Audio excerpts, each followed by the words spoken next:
Hey guys, welcome back to my channel. तो आज के इस वीडियो में मैं आपको एक्सप्लेन करने वाली हूँ 2012 में आई मूवी तेरी मेरी कहानी। तो चलिए विदाउट वेस्टिंग टाइम मूवी का एक्सप्लेनेशन स्टार्ट करते हैं। तो मूवी स्टार्ट होती है 1960 के टाइम से, जहाँ पर हम गोविंद नाम के बंदे को देखते हैं जिसकी ट्रेन छूट जाती है।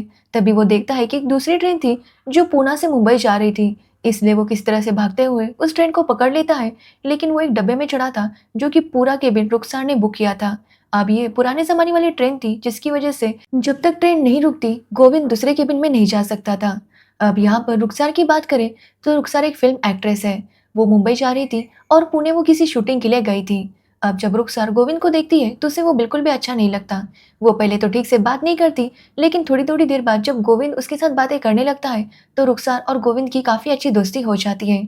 यहाँ पर गोविंद रुखसार को बताता है कि वो सिंगर बनने के लिए मुंबई जा रहा है, जो सुनकर रुखसार उसे बताती है कि कुछ टाइम पहले वो भी अपने एक दोस्त के साथ मुंबई आने के लिए घर से भागी थी ताकि यहाँ आकर वो एक्ट्रेस बन सके, और अब उसने अपना सपना पूरा कर लिया है। इसलिए वो गोविंद से कहती है कि उसका सपना भी ज़रूर पूरा होगा। अब दोनों बातें करने लगते हैं और उन दोनों की काफ़ी अच्छी दोस्ती हो गई थी। अब बातों ही बातों में स्टेशन आ जाता है, जिसके बाद रुखसार गोविंद से कहती है कि वो उससे मिलने ज़रूर आए। इसके बाद रुखसार अपने रास्ते और गोविंद अपने रास्ते निकल जाता है। अब गोविंद मुंबई में एक जगह पर रुकता है। वहाँ पर उसकी मुलाकात होती है राधिका नाम की लड़की से, जो कि वहीं रहा करती थी। एक्चुअली ये एक तरह की चाल थी। गोविंद को देखते ही राधिका को पहली नज़र में गोविंद से प्यार हो गया था, लेकिन गोविंद के लिए राधिका बस उसकी दोस्त थी। सिंगिंग का ऑडिशन देने के लिए गोविंद जब एक स्टूडियो पहुंचता है, तो वहां पर उसकी मुलाकात रुखसार से होती है। अब रुखसार जब गोविंद को देखती है तो वो उससे मिलने के लिए बुलाती है, जिसके बाद फिर से गोविंद और रुखसार में बहुत ज़्यादा बातें होती है। दोनों में जैसे एक अलग टाइप का कनेक्शन डेवलप हो गया था। दोनों एक दूसरे को देखकर बहुत सारी बातें करते और बहुत ज़्यादा खुश होते। यहाँ गोविंद रुखसार को बताता है कि उसे अभी तक अच्छा काम नहीं मिला, वो अभी स्ट्रगल ही कर रहा है। अब ये सुनने के बाद रुखसार उसे कहती है कि सब कुछ ठीक हो जाएगा। जिसके बाद गोविंद राधिका से मिलता है, तो राधिका उसे सजेस्ट करती है कि वो एक अच्छे से होटल में म्यूजिशियन का काम ढूंढ ले। अब ये बात मानकर गोविंद भी ऐसा ही करता है और उसे एक होटल में गिटार बजाने का काम मिल जाता है, जहाँ पर उसकी मुलाकात फिर से रुखसार से होती है, जो किसी की पार्टी में वहां पर आई थी। अब वहां पर वो दोनों सिंगिंग के थ्रू ही एक दूसरे को प्यार का इजहार कर देते हैं। तो वही हम राधिका को देखते हैं, जो गोविंद की दोस्ती को प्यार समझ चुकी थी और अब वो गोविंद को लेकर बहुत ज्यादा सीरियस थी। इसी बीच कहानी में एक ट्विस्ट आता है और हमें पता चलता है कि रुखसार अपनी जिस दोस्त के साथ घर से भागी थी और मुंबई आई थी, वो कोई और नहीं बल्कि राधिका थी। एक्चुअली राधिका और रुखसार दोनों ही अपने काम में बहुत ज्यादा बिजी रहती थी, इसलिए वो बार बार मिल नहीं सकती थी। बट जब भी टाइम मिलता वो एक दूसरे को मिल लेती। इस बार भी जब वो दोनों मिलते हैं तो काफी बातें करने लगते हैं, और यहाँ पर वो दोनों एक दूसरे को बताती है कि उन्हें अपना प्यार मिल चुका है। जो सुनकर रुखसार राधिका से कहती है कि उसकी फिल्म का प्रीमियर होने वाला है, वहां पर राधिका अपने बीएफ को लेकर आए और वो भी वहां पर अपने बीएफ को लेकर आएगी। अब राधिका को भी ये आइडिया अच्छा लगता है और वो वहां पर आने के लिए मान जाती है। अब रुखसार गोविंद को बता देती है कि उसे फिल्म के प्रीमियर पर आना है, और गोविंद भी इसके लिए मान जाता है। तभी उसके पास राधिका आती है, जो कि गोविंद से कहती है कि उन्हें एक फिल्म के प्रीमियर में चलना है। अब गोविंद को ये बात काफी अजीब लगती है, लेकिन उसे लगता है कि राधिका भी वहीं पर ले जाना चाहती है जहाँ पर वो जाने वाला है, इसलिए वो राधिका के साथ फिल्म प्रीमियर पर आ जाता है, जहाँ पर राधिका रुखसार को गोविंद से मिलवाती है। अब राधिका की बातें सुनकर रुखसार समझ जाती है कि राधिका गोविंद से प्यार करती है। तो वही राधिका भी समझ गई थी कि रुखसार और गोविंद एक दूसरे से प्यार करते हैं, और यहाँ पर बहुत बड़ी मिसअंडरस्टैंडिंग होती है, क्योंकि रुखसार को लगता है कि गोविंद ने उसे धोखा दिया और वो डबल डेट कर रहा था। जिसके बाद सीन कट होता है 2012 लंदन में, जहाँ रहता है क्रिश, और वो एक मीरा नाम की लड़की के साथ रिलेशनशिप में था, लेकिन मीरा हमेशा उसे लड़ा करती थी। इसी बात पर क्रिश मीरा से काफी तंग आ गया था, क्योंकि आज क्रिश का बर्थडे था, लेकिन फिर भी मीरा उसके साथ लड़ने लगती है। क्रिश भी मीरा से अब बहुत ज्यादा तंग आ चुका था, इसलिए वो डिसाइड कर लेता है कि अब वो मीरा से ब्रेकअप करेगा। ये बोलकर वो मीरा से ब्रेकअप कर लेता है। अब क्रिश लंदन में पढ़ाई करने के साथ साथ पार्ट टाइम काम भी किया करता था, जिससे उसका खर्चा निकलता था। जिसके बाद हम राधा नाम की लड़की को देखते हैं, जो कि अपने दोस्तों के साथ कहीं जा रही थी। तभी रास्ते में वो अचानक से क्रिश से टकराती है और दोनों का सामान गिर जाता है। अब दोनों अपना सामान उठाकर अपने बैग में रखने लगते हैं, तो क्रिश गलती से राधा का मोबाइल अपने पास रखता है और उसका मोबाइल राधा के सामान में चला जाता है। जिसके बाद वो दोनों अपने अपने रास्ते निकल जाते हैं। अब कुछ देर बाद राधा जब अपना फोन चेक करती है तो उसे फोन नहीं मिलता, और उसे लगता है कि क्रिश ने उसका फोन चुरा लिया होगा, इसलिए वो जाकर पुलिस में कंप्लेंट कर देती है। जिसके कुछ टाइम बाद पुलिस वाले क्रिश को पकड़ लेते हैं। अब क्रिश समझ नहीं पा रहा था कि आखिर उसने किया क्या है। तभी राधा के मोबाइल पर कॉल आता है और वो देखकर समझ जाती है कि ये तो क्रिश का मोबाइल है, क्योंकि क्रिश के दोस्त ने कॉल किया था और वो उसे हैप्पी बर्थडे विश कर रहा था। अब ये देखकर राधा को अपनी गलती का एहसास होता है और वो जाकर क्रिश को छुड़वाती है। अब राधा क्रिश को सॉरी बोलती है, साथ ही उसे पता चल गया था कि आज क्रिश का बर्थडे है, तो वो उसे एक ड्रिंक ऑफर करती है, जिसके बाद क्रिश भी इसके लिए मान जाता है और दोनों में काफी सारी बातें होने लगती है। दोनों बातें करते हुए ड्रिंक करने लगते हैं और अपने बारे में सब कुछ एक दूसरे को बताने लगते हैं। अब राधा और कृष्ण दोनों एक दूसरे के साथ बातें करते हुए बहुत ज़्यादा खुश थे। दोनों को ऐसा लग रहा था कि पहली मुलाकात में उन दोनों में एक अलग कनेक्शन डेवलप हो चुका है और कहीं ना कहीं दोनों भी समझ गए थे कि उन्हें एक दूसरे से प्यार हो चुका है। अब अगले दिन से राधा और कृष्ण एक दूसरे के साथ चैटिंग पर बहुत सारी बातें करने लगते हैं। इसी बीच मीरा का कृष्ण को मैसेज आता है और वो उसे सॉरी बोलने लगती है और वो चाहती थी कि वो उन दोनों में सब कुछ फिर से ठीक हो जाए। लेकिन कृष्ण मीरा से कहता है कि ब्रेकअप के बाद उसकी मुलाकात राधा से हुई और पहली नज़र में उसे राधा से प्यार हो गया, इसलिए अब वो मीरा के लिए वो फील नहीं करता।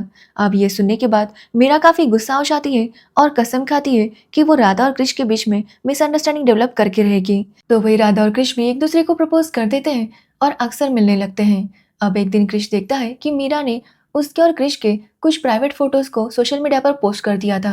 ये देखकर कृष्ण काफी हैरान था और वो समझ जाता है कि मीरा ने ये सब कुछ गुस्से में किया है। तो वही राधा जब इन फोटोज को देखती है तो वो कृष्ण को इन फोटोज के बारे में पूछने लगती है, लेकिन कृष्ण उसका कोई भी जवाब नहीं देता, बल्कि कृष्ण तो मीरा से बदला लेने में बिजी था। वो डिसाइड करता है कि उसके पास मीरा के जो भी बुरे फोटोज हैं उन्हें वो सोशल मीडिया पर वायरल कर देगा, जिसकी वजह से वो उस काम में बिजी था और राधा की बातों पर ध्यान नहीं देता। तो वही राधा को जब पता चलता है कि कृष का ब्रेकअप जिस दिन हुआ था उसी दिन वो राधा से मिला था और उनके बीच ये सब कुछ शुरू हो गया। ये देखकर राधा को लगता है कि कृष अभी मीरा को भूला ही नहीं होगा, वो अभी भी मीरा के लिए फीलिंग रखता है और राधा बस उसके लिए टाइम पास थी। और इसी वजह से राधा कृष के साथ ब्रेकअप करके चली जाती है। जिसके बाद फिर सीन कट होता है और हमें टाइमलाइन दिखाया जाता है 1910 लाहौर में, जब इंडिया और पाकिस्तान का पार्टीशन नहीं हुआ था। यहाँ हम देखते हैं जावेद नाम के बंदे को, जो कि बहुत ही खुश दिल और बहुत ही आवारा टाइप लड़का था। वो बस गांव में आवारागर्दी करता और गांव की अलग अलग लड़कियों के साथ अफेयर करता। उसे प्यार मोहब्बत से कोई लेना देना नहीं था, उसका बस यही कहना था कि जिंदगी के मजे लेने चाहिए। और इसी वजह से वो एक ब्रिटिशर की लड़की को पटाता है, जिसके बाद उसका उस लड़की के साथ अफेयर शुरू हो जाता है। अब एक दिन जब वो उस ब्रिटिशर की लड़की के घर गया था, तभी उस लड़की के पिता को पता चल जाता है और वो जावेद के पीछे पड़ जाता है। जिनसे बचते हुए जावेद एक घर की छत पर पहुंच जाता है, जहां पर उससे आराधना नाम की लड़की मिलती है। अब वो जावेद को अपने घर में छुपा लेती है, जिसके बाद जावेद आराधना को देखकर उस पर भी लाइन मारने की कोशिश करता है, लेकिन आराधना जानती थी कि जावेद किस टाइप का लड़का है, इसलिए वो उसकी बातों में नहीं आती। आराधना के पिता एक क्रांतिकारी थे, जिन्होंने अंग्रेजों के खिलाफ एक पार्टी बनाई थी। तो वे जावेद आराधना को इम्प्रेस करने की बहुत ज्यादा कोशिश करता है, लेकिन आराधना उसके झांसे में नहीं आ रही थी। ये देखकर जावेद को काफी बुरा लगता है, क्योंकि आज तक ऐसी कोई भी लड़की नहीं मिली थी जो कि उसकी बातों में नहीं फंसी थी। इसलिए वो डिसाइड करता है कि वो आराधना को इम्प्रेस करके रहेगा, लेकिन उसकी बातों से आराधना के ऊपर कोई जादू नहीं चल रहा था। इसलिए वो डिसाइड करता है कि वो आराधना के पापा की पार्टी ज्वाइन करेगा। इसलिए जावेद आराधना के पापा से मिलता है। अब आराधना के पापा भी जानते थे कि जावेद किस टाइप का बंदा है, इसलिए वो उसे कहते हैं कि वो उसे पार्टी में शामिल नहीं कर सकते और अगर उसे शामिल होना है तो उसे किसी अंग्रेज को मारना होगा। अब ये सुनकर जावेद कहता है कि वो ऐसा कर नहीं सकता। अब ये देखकर आराधना के पिता उसे कहते हैं कि कल वो एक रैली करने वाले हैं, इसलिए जावेद अपने साथ कुछ लोगों को लेकर वहां पर आ जाए। अब ये सुनने के बाद जावेद भी इसके लिए मान जाता है और वो रैली लेकर पहुंच जाता है। जहां आराधना के पिता वहीं पर मौजूद थे, तभी अचानक से अंग्रेज सिपाही उनके ऊपर लाठीचार्ज करने लगते हैं। ये देखकर जावेद वहां से निकलकर एक जगह पर छुप जाता है। तो वही आराधना के पापा को लाठी लग जाती है, जिससे उन्हें थोड़ी चोट आई थी, लेकिन ये देखने के बाद भी जावेद उनकी हेल्प करने के लिए नहीं आता। तो वही आराधना अपने पिता को घर लेकर आती है और उनका इलाज करने लगती है। अब आराधना को जावेद से नफरत हो गई थी, क्योंकि जावेद अगर इतना सा काम नहीं कर सकता तो फिर उसका क्या ही फायदा। अब ये देखकर जावेद भी समझ जाता है कि उसे ऐसा नहीं करना चाहिए था। एक्चुअली अब जावेद को आराधना से प्यार हो गया था और इसी वजह से वो हर हाल में आराधना को बताना चाहता था कि वो उससे बहुत प्यार करता है। इसलिए जावेद एक अंग्रेज ऑफिसर को मार देता है और वहां से आकर आराधना को बताता है कि उसने उस अंग्रेज ऑफिसर को मार दिया।